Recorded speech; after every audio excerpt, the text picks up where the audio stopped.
هسه حبايبي حجرب وياكم هاي أول مرة. الكريمة جاهزة، شوفها طيبة أو لا. ما راح أخلي كل شي هواية على مود أشوف.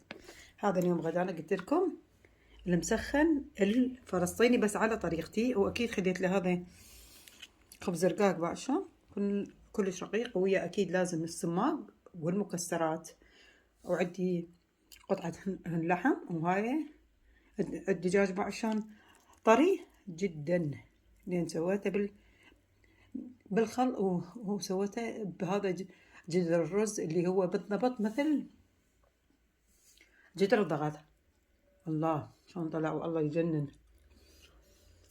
هاي الصلصة حضروها، هاي قلت لكم اللي سويتها.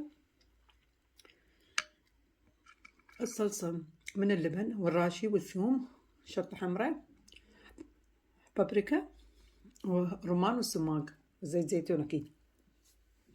تجنن والله، أطيب أكل. تفضلوا ويانا حبايبي. يلا هذا الخبز مال الرقاق ويا الدجاج. طبعا الدجاج ماكو هيك طراوة، شوفوا عليكم الله، ينمرد كليته بإيدي.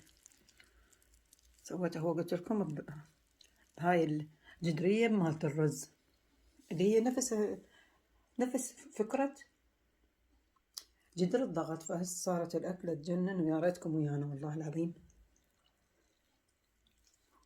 تجنن. يلا حبايبي سلام. هسه خلي نروح نتغدى.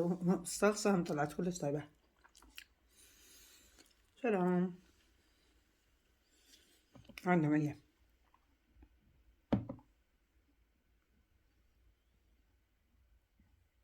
مع السلامة.